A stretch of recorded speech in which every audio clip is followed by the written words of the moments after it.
এক কৃপণ লোকের ঘরে আসছে মেহমান। সে তার ছেলেকে বলছে, ওই বাজার থেকে ভালো দেখে আধা কেজি গরুর গোশত নিয়ে আইতো। ছেলে গোশত আনতে চলে গেল, কিছুক্ষণ পর খালি হাতে ফিরে আসলো।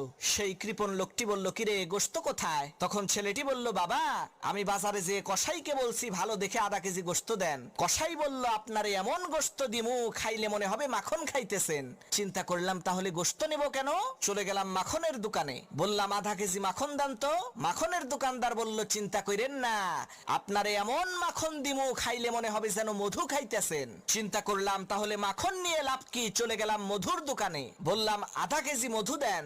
মধুর দোকানদার বলল, আপনারে এমন পরিষ্কার মধু দিমু দেখে মনে হবে কাচের গ্লাসে থাকা স্বচ্ছ পানি। চিন্তা করলাম এই কাহিনী যদি হয় তাহলে পানি তো ঘরেই আছে।